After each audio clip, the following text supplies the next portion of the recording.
Welcome, ladies and gentlemen, to our Pandemic Patriot podcast. I'm coming live to everyone from the East Coast once again on Mystery Island here in Maryland, just off the beautiful Potomac River. I'm inside today just so I make sure my Wi Fi connection is nice and steady. Joined as usual by my co host, ShrimpZoo from Buffalo, New York. And we have a very special guest on the Pandemic Patriot podcast today, the Angry Prepper, who is well known in the alternative media sphere and just actually had to reboot his channel. And we can talk about that as well. He makes angry prepping videos, getting ready for situations where emergency is imminent and people need to use their skills, tactics, and wherewithal to put themselves in a good position for if and when that happens. So I just wanted to welcome you. Both of us would like to welcome you to the show here, Angry Prepper. And I have all of your links in the description box if people want to check them out. Could you just give a quick intro for those that don't know who you are, why you started making videos, and what you're doing with your channel now? All right, so my name is I'm known as the Angry Prepper. I do emergency preparedness videos. I started I don't know, man, back in 2010. No, liar. 2011 or 12. And I don't know. There was a YouTuber. I think his name was City Prepper, not City Prepping, not to be confused with City Prepping. And he had a channel said that if you have emergency preparedness skills or you're good at it, maybe you should do videos, doing that. And I said, you know what, it's a good idea. And so I started doing a YouTube channel probably 8 years ago. Oh wow, excellent! And you just had to recreate your channel, right? You got it lost for a second. Maybe you could just explain that real quick. Just give us a spark notes on it. Right. So the long short of it is, I was trying to do an account transfer with Google, and after talking to one of the Google reps, they said that I can transfer both accounts over, which was my outdoor channel and my urban channel. And so when I transferred over the urban channel, I did the same with the outdoor channel. The outdoor channel erased the urban channel. So I had to start all over again pretty much, while arguing with Google for almost 2-3 days about what I was told. Once they saw the text in the chat from one of their reps, they realized they screwed up, and they tried their best to scramble and find it, but they couldn't. They actually found the channel, but there were no videos on it because the videos were erased. So such is life. I had to start all over again. That is too bad. But we are glad you're back and making videos on YouTube with your Angry Prepper channel. And I just want to get into some really practical questions about what people can do. And you're coming out of New York right now, right, Prepper? Yes, I am. So what would you say are some maybe 3 skills that you think people should have that are necessary in situations where we're prepping for emergencies? Skills, I would say,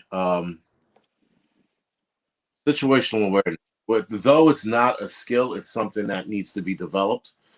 A lot of people don't have it, and a lot of people we see don't have it when things like hurricanes, which are slow approaching, and you see for weeks coming, they're still not prepared. You have, blackouts that happen, and when it happens, everyone is pretty much caught with their pants down. They're not. And a lot of these things you can see coming. Obviously, a hurricane, you can.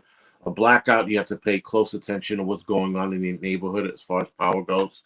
And then crime in the neighborhood, you have to stay in tune with your neighborhood to see whether or not crime's going. And a lot of people, they often get taken advantage of because they're not paying attention to what's going on, and they wind up getting robbed and beat up or whatever it is. It's because they are not in tune with what's going on. As far as 2 other skills to have, it's more about being tough, if you will. I think people need to toughen themselves to whatever situation is thrown at you, so that you're never, I guess, crying into a pillow, saying, why me, kind of bullshit. I don't, I don't subscribe to that kind of an attitude. And I think that's two of the things that you need when it comes to prepping, especially in a city. And then the other skill is well, or Would it? go ahead. Oh no, I thought someone was going to say something. What do you? How long do you think that you'll stay in New York City for with everything going on, or are you just taking it day by day? You know what? We were looking to move inside of 6 months to a year, and then with the wife and her job, we can't move anytime soon. So I say about a year, and I hope if the YouTube channel blows up and a couple other business opportunities pan out, we could be out of here sooner. But it's more about her and her job because she doesn't want to just quit because there's no work out there, right? So we have to be Yeah, careful, definitely. right? So listen, in the perfect world, if I was a millionaire, obviously we would have been gone, but in the real world, moving is not as easy as it seems. And if she wasn't working, we'd have probably been out of here a long time ago. But she is. And then the other side of the coin is I don't think she's ready for suburban or rural life. Is that what you want to do? Is move to the burbs or the country or something? Yeah, absolutely. No one wants to. You know what? The houses here in New York City, but the houses here in New York City, they're on top of each other. They're only spaced by a driveway and a small alleyway. I want to move somewhere where if I have to use a rocket launcher to hit the next house. That's but again, here in the city, their homes they're too close together. Everyone is on top of each other. Sucks. Do you have weapons, Mr. Prepper? And if so, what are the weapons laws for New York? For those that don't know, and maybe you have more recommendations on that topic. Well, the weapons law here in New York City is pretty much you can't own shit. You can own a rifle and you can own a handgun. They make it incredibly hard for you to own to get the permit, let alone get the actual firearm. A rifle's a little easier. The shotgun rifle's a little easier, but everything else is closed right now, so you can't get any of the permits. But as far as weapon goes, there's such a long list of what you cannot have. Here in New York City, that is. New York State, that's a different ballgame, right? It's on its own laws. But as far as trying to own something here, mace pepper spray is something you can own on a very, very small scale. And as far as like knives go, sharp edges are out. So it used to be five. What? Right. Jeez. Right. Used to be 5 finger lengths, right? So if the knife was shorter than this, you can own it. But now anything with a sharp edge, out. So it listen, you do what you got to do and get whatever weapon you need. Screw the city and their laws because they're not coming to rescue you if somebody's coming to rape you, beat you, or try to kill you. I'd rather take my chances in court than take my chances in a coffin. That's a good way to put it, Angry Prepper. And do you have books or resources that you like to learn from as far as the prepping sphere? When I first started, I mean, there was so many books, but Cody Lundin, he wrote 2 books, 98 Degrees of something another, and I forgot what the second book was. He was pretty good. Then there was a guy named Anton Edwards. I think it's called Preparedness Now.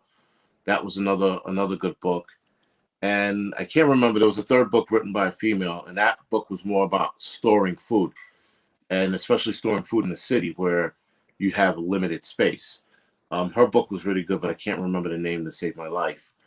But other than that, now, moving forward, everything else is more common sense and learning from other people's mistakes.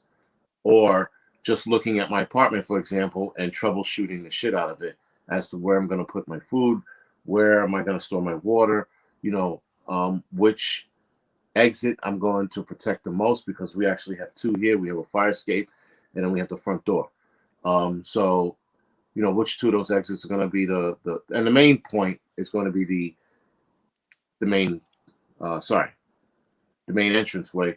The fire escape, not so much, though you do have to think about how you're going to protect that. And you spoke about food a bit with regards to a book. What what advice would you give for people in general about food? Maybe canned food or food to avoid. What's the easiest food to store? I don't know if you have thoughts on stuff like that. The easiest food to store is obviously canned goods, right? They go a few years before they go bad. I've eaten a canned goods as old as 7 years old, and it tasted great, smelled great, and I didn't get sick, and I'm not dead. So that was a good test. It was a shitty test, but nonetheless, it was a good test. Um, Canned goods are the way to go. If you can afford MREs, I would say entertain that. They last a really long time as well.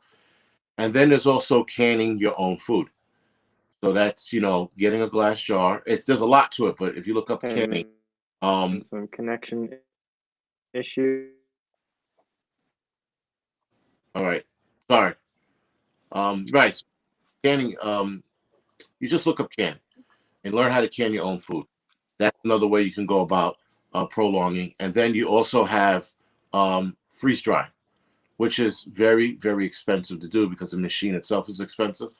But you can also do that. That'll prolong your food as well.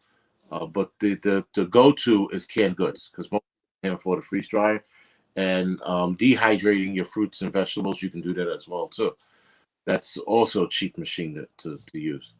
So that's something to consider. Okay, excellent. And I know you have a couple of videos, or at least one video I saw where you're teaching people how to tie knots. Do you have any other like video series like that, or do you recommend a lot of people learn a skill like that? Well, knot tying skills are very, very good to learn, especially if you're looking to, let's say, lash something down. You don't want to put an overhand knot because that tightens. It tightens on itself, and it's incredibly hard to get out. So slip knots and things like that, bowline on the bites, those are good knots to know. So when you tie stuff down, you can you can undo it later. You know, I do have a tourniquet video that's up, right, and that's teaching people how to put a tourniquet on in case someone gets badly hurt. The way New York City's going right now, tourniquets are probably going to be the move. You think because of the violence, tourniquets are a good idea right now in New York, or? Yeah, I mean, every day someone's getting shot or stabbed. It's every day now, right? It used to be a few far in between. In the 80s, it was every, right? I grew up in the 80s. And then it slowed down in the late 90s, 2000s. It started ending. And then mid 2000, it was few far in between. Now, every day, someone's getting shot or stabbed in my area, not to mention the rest of New York City. Okay, and what area are you in, Prepper? I'm in Harlem. I live in Harlem. I've been in Harlem the last.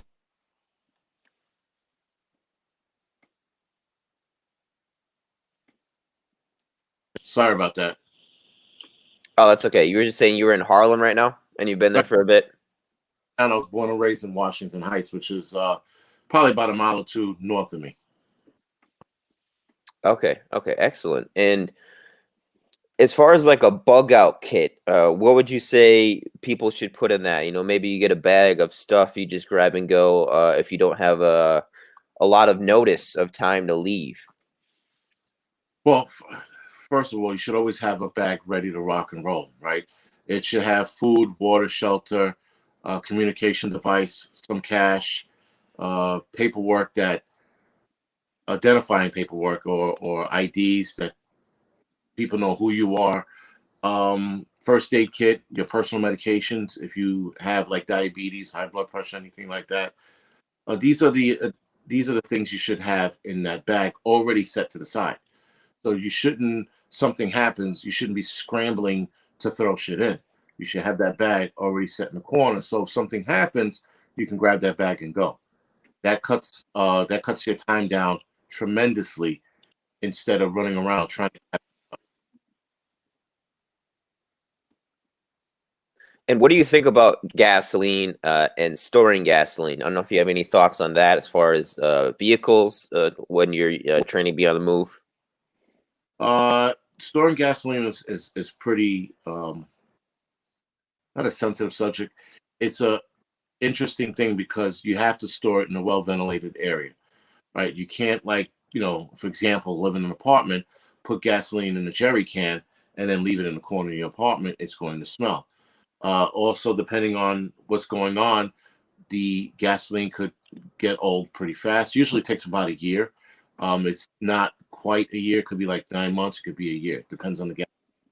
Then if it's not in a ventilated area, it could start to, what is that called? Expand. It swells in the can. It'll swell, and then it'll cause an issue if it does that. I wouldn't suggest doing it in a home. If you have a shed or something like that, you can absolutely get away with it, or well ventilated shed. But I definitely wouldn't do it in an apartment. Okay. And what are your thoughts, Angry Prepper, on this whole pandemic in general? What's your experience been like from the start in March to our present time talking now? I think the virus is overblown. Initially, when I had my channel, my original channel, I did almost a weekly thing on coronavirus. And, listen, if you have an underlying condition, this is a serious thing for you, because they're not sure which way it goes for people who have prior medical history, whether that's heart problems, again, diabetes, COPD, whatever it is. If you have an underlying condition, it can be an issue for you. Now, there have been people, very few guys and women, who are perfectly healthy and died from it. I mean, like very, very small. But even then, when they look at those people closer, they see that they had an issue. So I think it's a little overblown. I think everyone running around wearing a mask constantly is a bit of an issue. No swipe at you. But I think overdone, because I don't. Case in point, my wife and kids had coronavirus, right? Oh, really? Yeah, and You didn't do a video on it, did you? no. I mean, I probably will, but they had it, and I was around them. Oh, and you didn't get it? No, right? Well, Oh, at least wow. I didn't get any symptoms. Now they're sitting there trying to say, well, just because you didn't get any symptoms doesn't mean you didn't have it. Well, that's what. Not that that's what getting it is, but I wasn't symptomatic. But they're saying that I might not have, doesn't mean I have it. That means I couldn't spread it, which is bullshit, because I also worked around guys in the firehouse, and none of us caught it. And guys in the firehouse have had it, and I worked around guys that had it, and I didn't catch it. So there's something to be said about your personal immune system, right? So I tell people all the time, with this second wave coming, strengthen your immune system. And you don't have to strengthen it where much as it's eat healthy. Now, I'm not a healthy eater by any means. Everything with me is burgers and bacon. Again, being that my kids had it and then no had it and I didn't get it, then I go to work and I'm around people that have it and I don't catch it. Something to be said about the immune system. Maybe it's because I'm O positive. That has something to do with it, right? There was an article about that. But nonetheless, I think this is being overblown. I think New York City telling people that you have to wear a mask or you're going to get a $50 fine, I think that's bullshit. You're telling somebody now they have to wear something they don't need. So I'm in New York State too. I'm in upstate New York, where Right. I just wear the mask for these channels. I pretty much have the same belief as you do. That's kind of overblown. It seems to affect old people and sick people mostly. Right. In Western New York, you're frowned upon if you wear a mask. You get a dirty look. Like I went into the store today. There's maybe 30 people in there. Right. Nobody was wearing a mask. So in Well, Western New York, they're more anti-mask, at least in the country.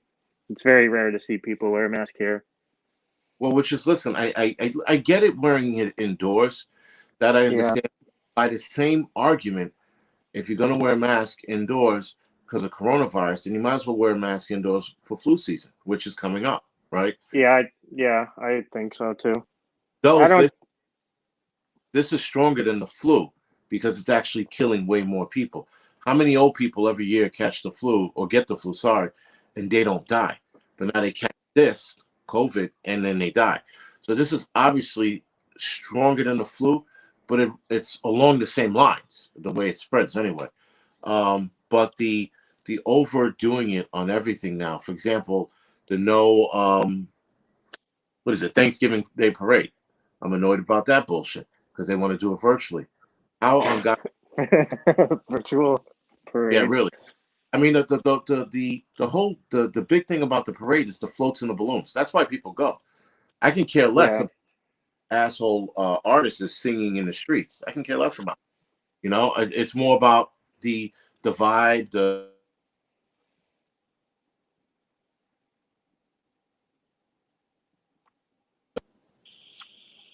You got sorry, there, I Prepper? keep getting Yeah. But you can Sorry, have these large protests outside though, and nobody usually wears masks in those, but you can't have the Thanksgiving Day parade.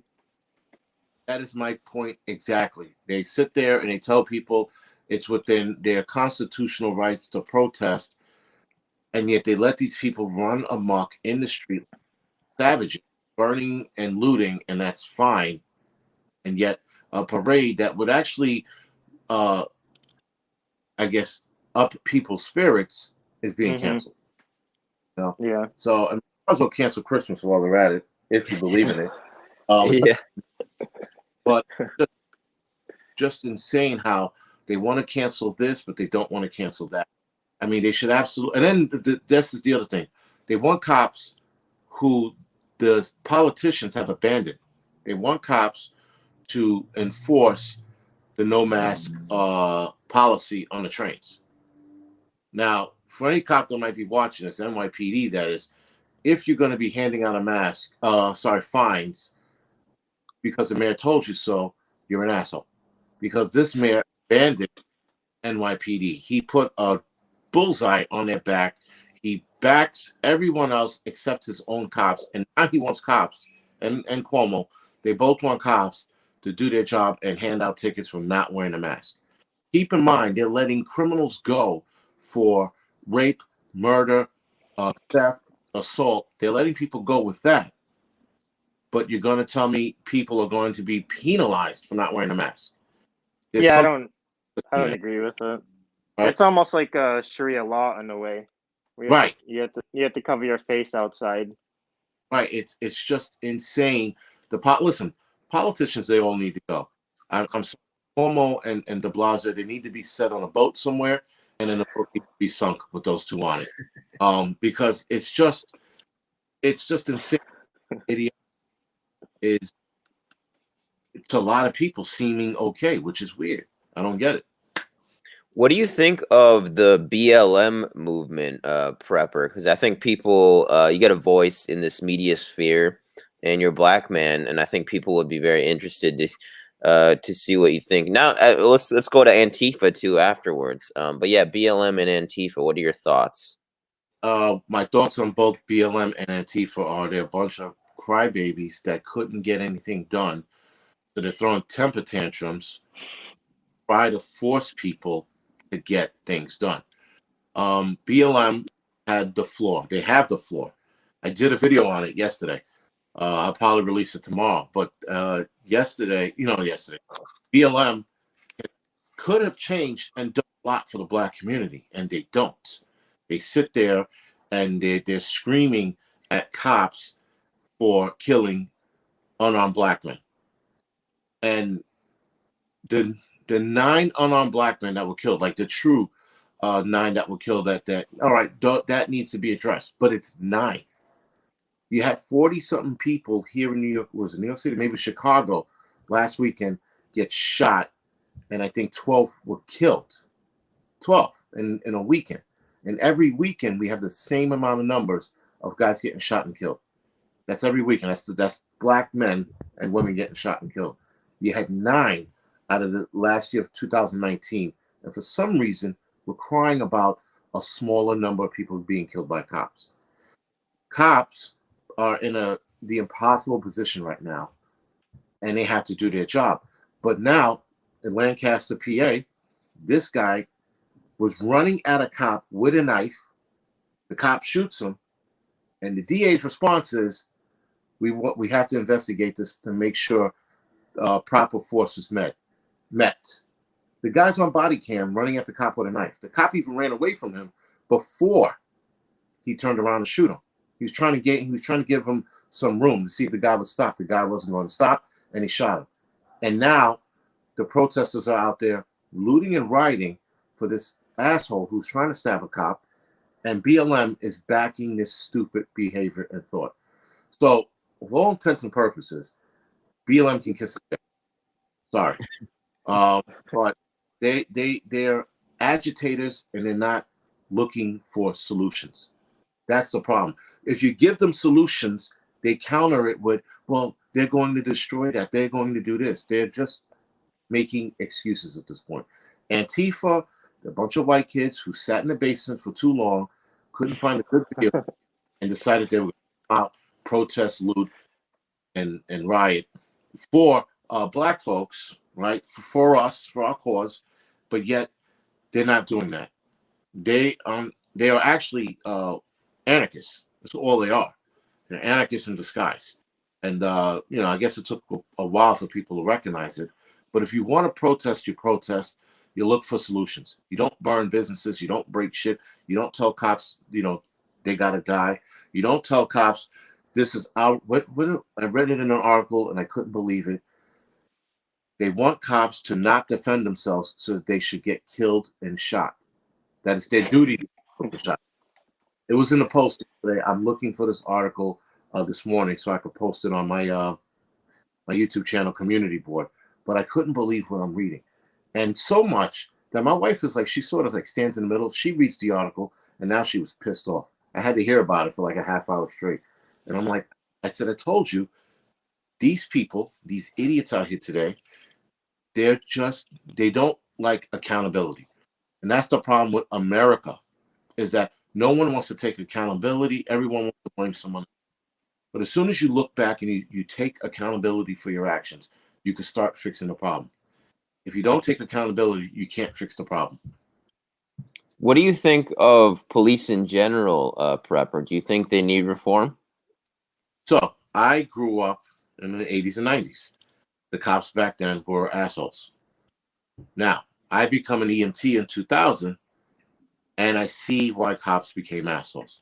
Because as an EMT, you work closely with cops. You see the same shit they see. And I started looking back, and I took a back seat, and not one cop had to convince me. I saw it for myself. I saw the black community doing shit that they would do shit and then blame a white guy or a cop for it. And I'm like, but the cop and the white man didn't dirty your apartment. The roaches crawling all over the place wasn't because of the white man, because you're a nasty fucking pig. This is, again, it goes back to accountability. Do cops need reform? No. I don't think so at all. I think the cops are doing what the lawmakers are passing down to them. So now the lawmakers are making these laws, and the cops are following these laws. But instead of everyone going to the lawmakers and screaming, yelling at them, they're yelling at the lowest hanging fruit, cops. So yeah, I agree. I think cops are de Blasio pretty much controls the NYPD, it seems like. Yes. Or he wants to. The thing is that now de Blasio went the complete opposite direction, and it's a free-for-all here in the city now. So there is a happy medium, but pandering to BLM and telling people, you know what, we're not going to lock criminals up for everything up to murder, and right below murder, you're gonna be set free, right? Oh, you could burn and loot the stores because you didn't hurt anyone, you just hurt property. That's a big problem, right? Now, again, cops are just following the rules. They're enforcing the rules that were given to them. So again, if people have a problem with the cops, you got to take it to the lawmakers. But the other side of that coin is I've watched cops plenty of times let dudes go when they should have been locked up. Plenty of times. So when people are like, oh, cop needs reform, cops need to be better, I've seen cops. Sorry? No, I said I've seen. What is the situation like what is it like in New York City now? Has the protest and rioting and all that stuff died down, or is it sporadically continuing? The protest and everything has slowed down. They're still protesting, but it's not as bad as it was when I was filming it, when I was doing my live streams with it. So that's calmed down a lot. Nothing's burning. People are still protesting. But the crazy shit about New York City right now is everybody's being a bit of a bitch, and everyone's crying and protesting. You got to protest the 17th, I guess, in 2 days, in Yankee Stadium, because Yankee Stadium didn't pay enough property tax. So let's cry, bitch, and moan about that. The teachers are protesting because they don't want to go to school because it's unsafe. Let's cry, bitch, and moan about that. You know, the MTA, well, not the MTA, they were protesting a couple months ago about the MTA fare being too high, which I agree, but let's cry, bitch, and moan about that. So now everybody thinks they can protest. And now it's becoming white noise. And you know what happens when white noise takes over? Nobody gives a fuck anymore. And that's what we're getting to. Right? So listen, as far as black, go ahead. Yeah. So in upstate Western New York, like Buffalo, Rochester, it's probably a similar situation. Like one guy bought a lottery ticket and the police thought he stole it, so they've been protesting over that. And most of the streets that have shops that are busy have boarded up now. In Rochester, on and off for about 2 weeks, has had protester rioting. They're boarding up most of downtown Rochester. A lot of people have seen on the news where people like took people's drinks and threw them off the table and stuff. That was in Rochester. It's definitely hurting the economy and the rest of New York, though. People are scared to have their businesses open. People are scared to go out to eat downtown now. Well, listen, again, that's because the politicians are allowing this. They're allowing now to do what they want. Again, what happens when, I mean, you guys are fairly young, so I'm assuming you don't have any kids. But when you let a spoiled child run with it, it just gets worse. And if you don't correct the behavior, it just gets worse. Look what happened in LA, right? They handcuffed the cops. Two of the cops got shot in the face, one in the face, one in the head. Yeah, right? There's a 24-year-old woman with a kid too. It's pretty sad. Right. And they're both young. They were both new to the job. And it's very, very doubtful they were being oppressive to other people or whatever. Well, listen, cops and oppression is that I'm going to call it out as bullshit. Again, I was raised here in the city where cops did their job, and whether we agree with the tactics or not, it's not oppressive. Oppression is what slave masters used to do. And if you went outside, I don't remember ever going outside and being scared of the cops, ever. Right? And then I'm talking about the 80s and the 90s. Never been scared of the cops. Anybody who sits there and says they're scared of the cops, you got something going on. You are up to no good, or you're just a plain and simple coward. Now, I get pulled over by the cops every once in a while, and I do read them the Riot Act, and then they leave me alone. But it's also how you carry yourself and what you say to them. Flipping off at the cops when they pull you over and calling them you pig, you this, you that, you just escalated the situation. And the problem is when a cop pulls you over, you got to hear what he's going to say first before you go to 0 to 60, right? Now, I know when a cop's pulling me over for bullshit, and I call them out on it. And as soon as I do, again, they leave me alone because they know that I know. You have to know certain things. You can't sit there and think you know something. You have to know it. And when you know it, the cop knows you know it. He's more than likely to leave you alone. Now, today, September 15th, 2020, cops are not bothering you for shit. You could all but piss in the street in front of a cop and he's not going to bother you. So again, the whole oppression BS is just that. It's bullshit. And for anybody else who says there's oppression, they're full of shit and they don't know. It's as simple as well, it's hard for like a 16-year-old white kid in Antifa to tell you that you're wrong then, I guess. You know? Well, that's my pet peeve when you have these white kids talking about you're being oppressed. And I'm like, how am I being oppressed? I said, do you know what the definition of oppression is? Have people seen what real oppression looks like? I would tell you what real oppression looks like. You go to fucking China. China has oppression there.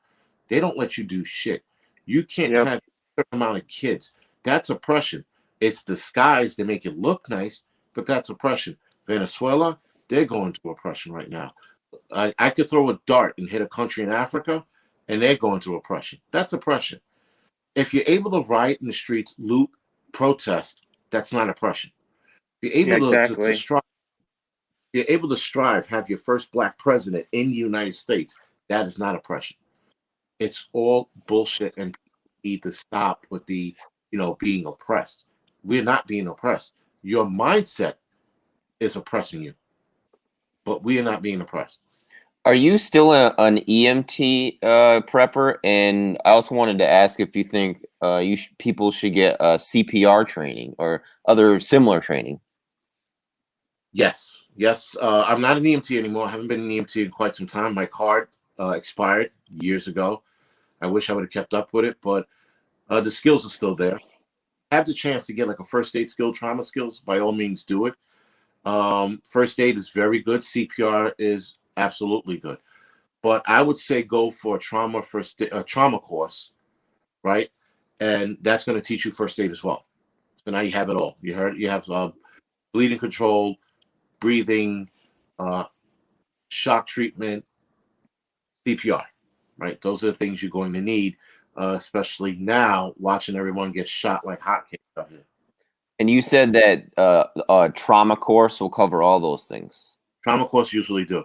You gotta read the syllabus carefully, right? Or what they're offering. Sorry, carefully, because a lot of them will offer CPR and a lot of them won't because they're not CPR certified.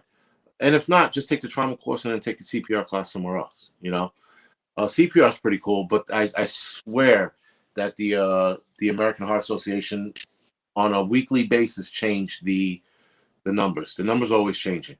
It used to be like 30-2 if it's just you, 15-1 if you're with another one. That was how I remembered it. Now I think it's like 30-2 across the board. And then someone said that they're looking at hypercompressions, which means the way the heart beats, right? Bum, bum, bum, bum, bum, bum, that's how you pump. You pump like the heart's pumping, but that also wipes a person out a lot faster. But again, that's what I heard they wanted to do, but I don't know if they've done it or not yet. Okay. And I question had for you like about a the off-topic internet. question. Yeah, but no, you go first, Shrimp. Okay. I saw your recent video about a possible EMP attack. What do you think the possibility of us going to war or EMP attack from China or something else like that would be right now? Because it seems like we're the most vulnerable we've pretty much ever been in our history. I think an EMP attack is on a scale like 1 to 10, probably like a 2. China's capabilities, they have the technology to protect their stuff. Everyone seems to think that EMP technology is real. Let me not say it, but anyone can do it with a nuclear weapon. But they're focused on just how you say it, EMP burst. So that's just to destroy a country or a continent, whatever it is, without actually having to use a nuclear weapon.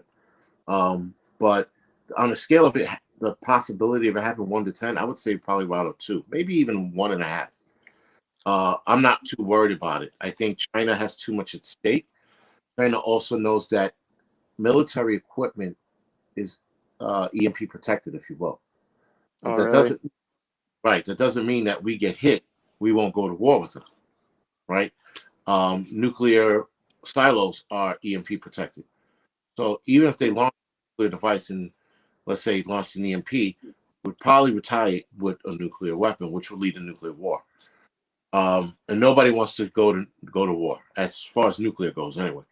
Boots on the ground, I think that's always on the table. What? But Chinese boots on the ground yeah, I think in that's in America? there's always been talk for the last few years about them invading. But they would invade. They would absolutely invade if they launched a nuclear EMP attack. Launch an EMP attack, our systems are down. Most of the systems down, not all of it, and then they would put boots on the ground. As far as us going to China to fight them, that would be a losing war. Yeah, I We would think so. lose that war in weeks. just because they outnumber us. I don't know what the number was, but they outnumber us a lot. I was reading a CNN How article. would They were calling go ahead, Shrimp? China hyperpower now. I was just gonna ask if the internet did go out, say we put this interview up, well, we're live streaming right now, but if the internet did go out like tomorrow, how would you react? Do you have a plan in place for communications or setting up a radio or something like that? Well, right now I'm looking to study for my ham radio operator's license, and then get myself a ham radio, and that's how I would communicate. Um, the problem is, I think the issue is too many people reliant on the internet. So that right there is going to screw a lot of people over. My advice to everyone is look at ham radio operations, looking to getting your license, and then going from there.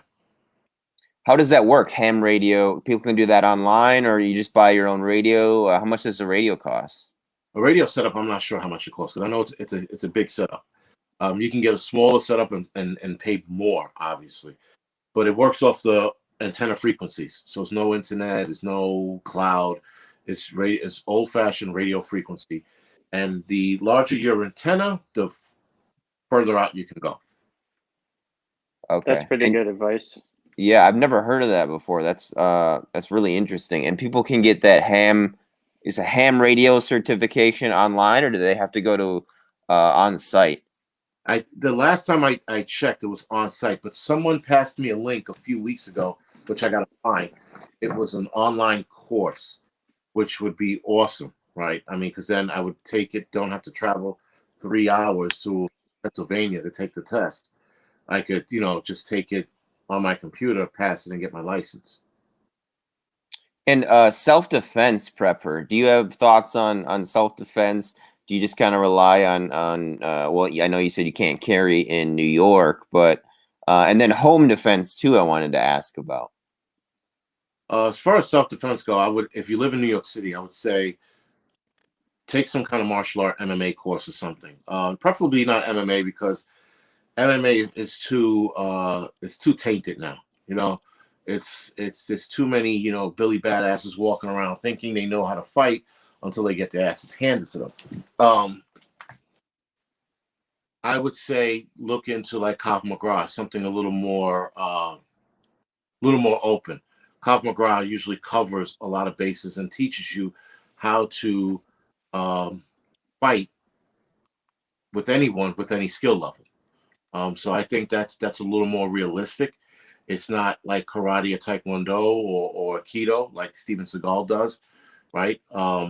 But even those are still good. It's better than nothing. Boxing is pretty good too, especially if you're a chick. Women who learn fighting style always take a guy by surprise, which is what you need in a fight. The surprise element, right? The element of surprise is what you need. And I think boxing and any kind of good fighting skill a woman's going to need, that's going to shock the guy right out of the gates. But I would always try to do some hand-to-hand combat training, because if you live in New York City, again, it's going to be harder. And then home to defense. Own a firearm, sorry. Okay. Do you have cameras set up for your home or anything like that? Well, I live in an apartment building, so there are a lot of people who will always have eyes on. So those are the cameras. I don't have to worry about anyone coming to my front door and doing anything stupid. As far as home defense, if shit got ugly, we have backup plans here to initiate or activate, if you will, if we had to go down to it. I hope I never have to, but if we do, it's going to suck for those people who come here. I don't see many people messing with Angry Prepper. Looks like a pretty big guy. Well, listen, size has nothing to do with it when you're hungry, right? If you're hungry, starving, and you're thirsty, you're going to do what needs to be done.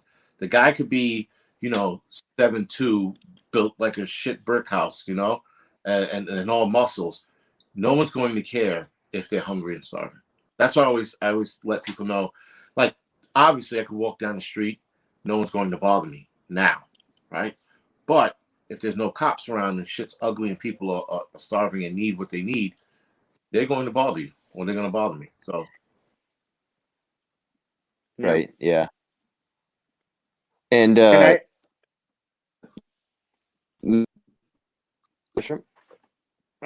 can I ask you what your predictions are for the election and what happens after the election? Like who do you think wins, and do you think the rioting protesting increases after the election, gets worse, or does it die down?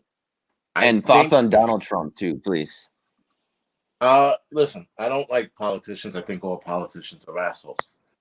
Do like what Donald Trump has done. The problem is Donald Trump set himself up for failure when he threw his hat in the ring, and he pissed everyone off. Everyone. He pissed off Republicans. He pissed off Democrats. So now, no matter what Donald Trump does, it's bad, right? If the guy scratches his head the wrong way right now, they're going to be like, oh my God, he used his left hand to reach across his face to scratch his head. That's how bad it is now. I don't like some of the things he's done, some of the policies he set, but he's also set a lot of good policies as well. He's got more black people back to work, and people forget that point. He got more people to work, period. He brought companies back here to the United States. I don't like what he did with the national parks. That was a bit of a shit move. But then again, Cuomo did the same thing to the Adirondacks. So we can't split hairs. It's just amazing how whatever Trump did, it gets blown out of proportion. But if you look back in history, or hell, even a couple months, you see politicians have done the same thing that Trump's done. Like I said, I'm not a big fan of Trump, but I will be voting for him this election. If he wins, rioting is going to get worse. It's just that Yeah, simple. We that's saw kind of what I think. what that lady did last year, the one who was screaming like a fucking moron at his inauguration, right? That was one lady, and then you had people setting up videos of them crying into their camera about Trump winning. America's destroyed, it's done, it's gone, and then now it's going to be worse. I mean, you have people who are bullying people for those who wear MAGA hat, Trump 2020, Hmm. bullying them. And listen, whatever your political ideology is, that's what it should be. It should be just that. But the fact that people are going hands on, and it's always the left, I've had yet to see a Republican or a right, and I'm not saying that they're not wrong in any fashion. I'm just saying I've seen maybe one video of a Republican or right wing or Trump supporter do anything to a Democrat. One, there are thousands, if not tens of thousands, of videos of the left attacking Trump supporters or just people who have conservative or right thinking.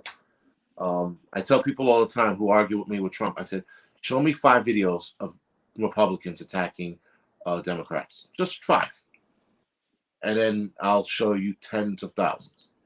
So when they never get back to me with the videos, because I know they're searching vigorously, can't find it. And then they come, no, they never get back to me. It's what it is. The one thing we need to stop doing, though, which is I did a video on it as well. So we need to stop politicizing villains. We need to stop going, oh man, you saw what he did, or you saw what that Trump supporter did. It has nothing to do with that. That's with the guy being an asshole. The guy's a jerk off. The guy made a jerk off move or a comment or a mistake, whatever it is. You can't label him to being a Trump supporter, and you can't label him being a Democrat. They're just idiots that do it. They just so happen to be a Democrat and Republican. I wanted to ask about the fires on the West Coast and if you have thoughts on those. I think you mentioned before that you have friends who are in the fire department, and then just fire in general, fighting fire or creating fire if you need fire out in the wilderness or whatever. The fire out in the West Coast, I rarely speak of because I don't know. I see what's going on. I see that it's destroying California and Washington now, right? And I think it's even gotten into Oregon. But as far as like fighting something like that, there's nothing you can do if you have a house in the woods and it catches fire. There really isn't. You can build a trench line and hope the fire doesn't jump if you have a home, but you got to dig one hell of a trench line, and not one person can't dig the trench line that's needed for fire to not make that jump. That's the problem. Like if you're in the woods, you're open to that, and you better pray that it rains like every other day, because if it doesn't, you're screwed. You know. Mhm. And then making fire. I don't know if you have thoughts on that as a priority. I don't know, maybe if you're bunked out in the woods somewhere. Fire making skills are important. They definitely are a skill that's needed. It's a morale booster, man, when you make a fire, you know, whether you use a bow drill or a magnifying glass or a ferro rod, you know, or just even using a lighter. I tell people all the time, just because you have a lighter doesn't guarantee you starting a fire. Starting a fire is a process. I know that a lot of us have gone camping and we've gotten lucky, but to get a fire properly started and fast, it's a process. And if you meet that process, you'll always get a fire started. If you shortcut the process, which even I've done, you know, like a year ago, I tried to shortcut it. It didn't work out, and it proved that it didn't work. You know, so I had to sit there, spend an hour processing wood, and then I got my fire started. Where if I would have done that in the beginning, I would have already had the fire going, right? So it's just, you know, when you even, doesn't matter how good you are in the woods, never shortcut fire starting. Always go through the process. I had one question I just wanted to ask before I can throw it off to Shrimp if his connection's cooperating with us here. But if you have someone who's listening to us chatting today, Prepper, and they want to get started kind of doing what you have been on for the last few years with getting ready for emergencies and preparation and planning for the worst to happen, if and when that may happen, what would be a great starting point? You know, if they're like, I don't know where to start. Oh, should I buy a book? Maybe I should just sub to Angry Prepper and see what he's saying. Maybe I should learn knot tying first. What would you say would be a good first step? A good first step in prepping is recognizing how long you want to prepare for. Now, I always tell people, prepare for the worst and go for a year. But now you need to start with canned goods and water. I would always say start there. Build your food supply in your home first. Actually, scratch that. Start building a bug out bag first. Make that your priority with everything going on today. Also depends on where you live, right? If you're less likely to bug out, then you start with building up canned goods and water. If you live in a spot like California where the wildfires are prevalent, I would say build a bug out bag first, right? Because that's your build a bug out bag and a bug out vehicle. But if you don't want to get overwhelmed, start buying canned goods and start buying canned goods a little bit at a time. So spend an extra $20 every time you go grocery shopping. Put an extra $20 to the side for prep supplies, and that's what you get every time you go grocery shopping. You'll build it up in no time when you do it that way. And what would you say is some staples of a good bug out bag? Well, the bag, first of all, the bag has to be strong. The bag has to be durable. Some people walk out with these cheap ass bags. If it rains the wrong way and your bag falls apart, that's a cheap bag, right? So you got to go with a durable bag. And then after that, it's the food, water, and shelter. Those three are the staple. And fire starting, right? Whatever you choose to go with. And a good knife. A good knife is definitely part of that bag. Not some cheap bullshit Bud K knife, if you guys know what that is. You need a nice, sturdy knife. You got to spend the money on it. You can't cheap out on a knife. Yeah. Excellent. Well, I got to all my questions today, Shrimp. I don't know if you wanted to ask Mr. Angry Prepper anything before we sign off. We're getting to the near end of our hour here, going about 55, 56 minutes here, folks, with Angry Prepper YouTube channel run to prepare people for emergencies, emergency planning, and doomsday prepping. Link to his channel is in the description box below, as well as his socials. The Tumblr, I have to add. I forgot you have a Tumblr as well, so I'll add that later. But did you have any other questions for Prepper Shrimp? I think I'll end it with one question, I guess. And everybody go check out Angry Pepper's channel. If you have a Patreon account, go check out his Yeah, I do. Patreon, all his links and everything. I want to end it with one last question. Do you envision things ever going back to normal? Do the riots die down? Does COVID go away? Is there any normal, or are we just prepping for the rest of our lives now? I think that the new normal is going to be chaos for a long time. I don't think we can ever go back to normal because people are not going to be happy. We're going to need a reset. That's probably where we're at right now. And with everyone complaining about something, I don't think we'll ever have a normal ever again. Okay, that's a good answer. Everyone definitely go check out Angry Pepper's channel. He has a lot of really good videos. He made a new video today, and he has a lot of really good advice. So check that out. And thanks for joining us. It was good And talking to you. we'd love to chat again, Mr. Prepper. If you'd love to chat with us, we definitely would like to learn some more. And I know the people listening definitely got some great feedback here, calling you an NYC icon, Angry Prepper. So we're really honored to have you on the show. Thank you. Thank you for having me. I appreciate it. Yeah, Of course. it was an honor. Thank you. Appreciate it. Please go and subscribe to Angry Prepper. ShrimpZoo's channel is in the description box as well. And as additionally, our pandemic podcast channel, link in the description box too. Go check out Angry Prepper's Patreon. And stay frosty, folks. Thanks for tuning in. All of us on the East Coast, live from Buffalo, New York, New York, and the Potomac River in Maryland. Until next time, everyone. All right, guys.